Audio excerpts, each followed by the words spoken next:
Your Ford is leaving power on the table right now, and fixing it will not cost you more than $50. I have spent over 15 years tuning Fords on the dyno, and the single biggest mistake I see from owners is spending thousands chasing power when the real gains are hiding in plain sight at the parts store. We are talking about modifications that have been strapped to a chassis dyno, measured with actual numbers, not forum guesses or YouTube hype. 7 modifications under $50 produce real, measurable power increases in Ford engines. Modification number 4 has shocked more than a few owners who assumed cheap meant useless. And modification number 1 routinely adds more power than modifications costing 5 times as much. Let us get into the numbers. We are starting with number 7, the throttle body spacer for naturally aspirated Ford engines only. This modification gets dismissed by people who have never tested one, and that kind of dismissal costs owners real power. A throttle body spacer is a machined aluminum plate that installs between your throttle body and intake manifold. It costs between $20 and $40 depending on your engine, and installation takes about 30 minutes with basic hand tools. Here's the physics behind why it works. When air enters through your throttle body and hits the intake manifold, it needs to transition from a single flow path into multiple runners feeding individual cylinders. The spacer increases the distance between the throttle body and the manifold plenum, creating a longer column of air. That extended air column builds velocity and creates a ram air effect that improves cylinder filling at mid-range RPM. On the 5.0 Coyote and older 4.6 and 5.43 valve engines, dyno testing consistently shows gains of 4 to 7 horsepower in the 2,500 to 4,500 RPM range, where most daily driving and towing happens. The gains are not at peak RPM. They are in the power band you actually use. The spacer also creates a slight heat barrier between the hot intake manifold and the throttle body. Cooler incoming air is denser air, and denser air means more oxygen per combustion cycle. More oxygen means more complete fuel burn and more power. Important caveat: throttle body spacers produce minimal gains on turbocharged EcoBoost engines because the turbocharger pressurizes the intake charge regardless of throttle body placement. This modification is for naturally aspirated Ford V8 and V6 engines. Make sure to purchase a spacer matched exactly to your engine's throttle body diameter. An improperly sized spacer restricts airflow and costs power instead of adding it. Number 6 is a modification almost nobody talks about, and it has been producing dyno-verified gains for years: a high-flow PCV catch can. Your Ford's positive crankcase ventilation system is silently robbing you of power, and most owners do not realize it is happening. Here's what the positive crankcase ventilation system does. It routes blow-by gases from the crankcase back into the intake manifold to be reburned. Those gases contain oil vapor, unburned fuel, and moisture. When they re-enter the intake, they coat intake ports and valves with a sticky residue. On direct injection engines like the EcoBoost family, this coating builds up on intake valves because there is no port fuel injection to wash them clean. The result is restricted airflow and reduced combustion efficiency. An oil separator catch can install in the PCV line and captures those contaminants before they re-enter your intake. The clean vapor that gets through to the manifold has no oil or carbon-forming residue. On EcoBoost engines that already have intake valve carbon deposits, this modification stops the problem from getting worse, while your engine runs cleaner over time. Dyno testing on the 2.7 and 3.5 EcoBoost engines shows that a clean intake system, compared to one with moderate carbon buildup, produces 8 to 12 horsepower more at peak output. The catch can itself will not immediately add power if your intake is already clean, but it maintains that power over time rather than letting it erode. On a used Ford with an EcoBoost engine that has some miles on it, combining a catch can installation with an induction cleaning service produces immediate, measurable dyno gains by restoring airflow that carbon deposits had restricted. Quality catch cans from brands like Mishimoto and Cusco run $25 to $45 for single reservoir units that work perfectly for street use. Empty the catch can every 5,000 miles. If you are seeing significant oil collection, that is also an early indicator of ring wear worth investigating. Modification number 5 will surprise you with how much power it restores.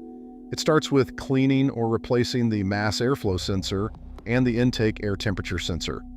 Many Ford owners spend money on air filters and cold air intakes while ignoring the sensor that actually tells the engine computer how much air is available for combustion.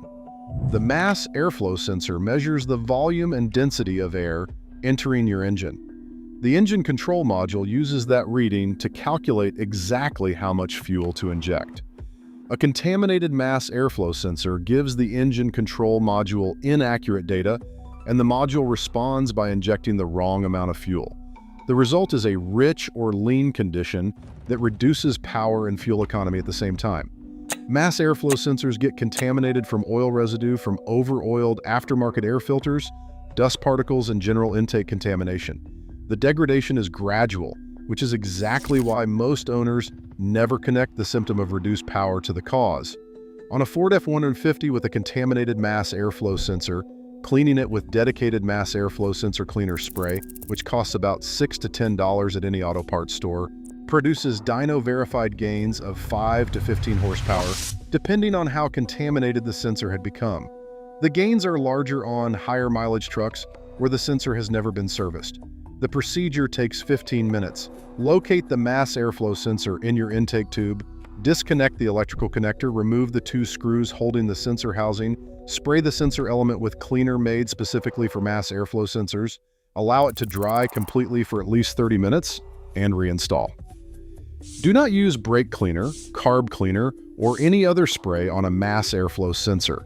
Those solvents destroy the delicate sensing element permanently. Only use spray specifically labeled for mass airflow sensors. If your sensor is severely contaminated and cleaning does not restore normal performance, a replacement OEM spec mass airflow sensor runs $30 to $50 and frequently shows dyno gains of 10 to 20 horsepower on engines where the original sensor had significant drift. Subscribe and hit the notification bell right now, because modification number 3 has produced some of the most dramatic dyno results I've seen from a sub $50 part, and we're not done yet. Number 4 is one that gets dismissed online constantly, and the dismissals come from people who have never actually put one on a dyno. A tune-up with iridium or double platinum spark plugs is often overlooked, but it makes a real difference. If you own a Ford with more than 60,000 miles and still have the original spark plugs installed, you are leaving serious power on the table right now. Ford factory spark plugs are designed as a compromise between performance and longevity. They do a reasonable job for their lifespan, but as they wear, the spark gap grows beyond specification. A wider than spec gap requires more voltage to fire. When voltage is borderline, you get incomplete combustion events, which show up as tiny misfires that the engine control module may not even log as fault codes, but that collectively reduce power and fuel economy. Replacing worn spark plugs on a 5.0 Coyote 5.8 with iridium-tipped performance plugs produces dyno gains of 8 to 16 horsepower and a measurable improvement in throttle response. On a 6-cylinder EcoBoost, dyno results show similar percentage gains. The improvement is entirely from restoring complete, consistent combustion. Iridium plugs run about $5 to $7 each depending on the brand, making a complete set for a 4-cylinder about $20, a V6 about $30, and a V8 about $45. They last up to 100,000 miles because iridium is significantly harder than traditional nickel electrodes, maintaining the correct gap for far longer.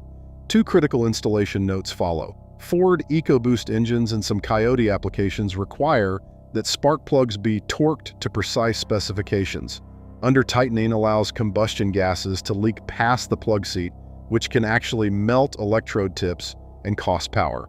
Over-tightening on aluminum heads strips threads and creates a repair bill far greater than the cost of a torque wrench. Also apply a very thin film of dielectric grease to the inside of each ignition coil boot before reinstalling. This prevents the boots from seizing to the spark plug ceramic over time, and it makes future removal possible without destroying the coil.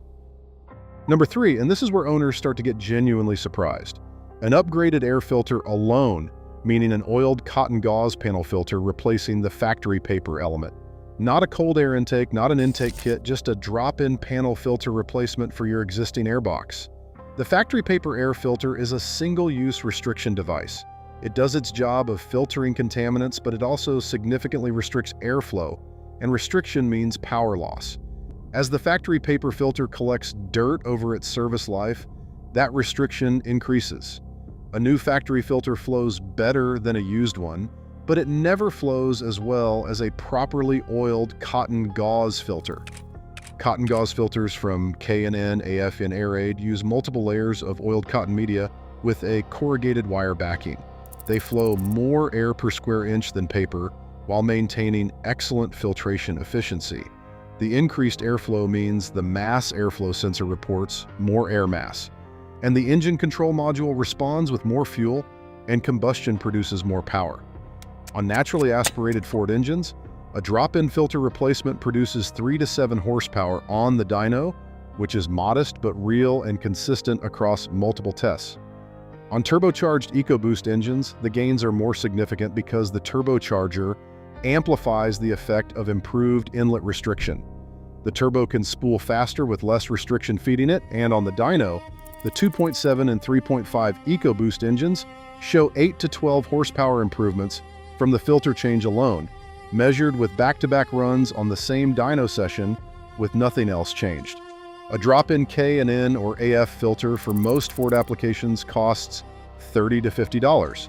The filter is washable and reusable, which makes the per-year cost actually lower than repeatedly buying factory paper filters over the same period.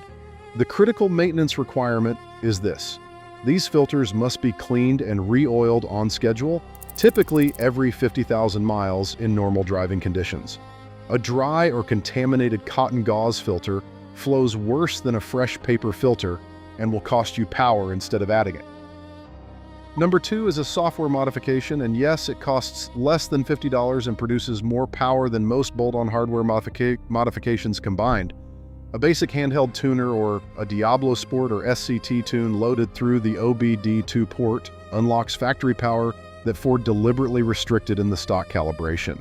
Ford calibrates production vehicles conservatively to meet emissions requirements across all 50 states and all fuel quality variations nationwide. The factory tune assumes the lowest common denominator.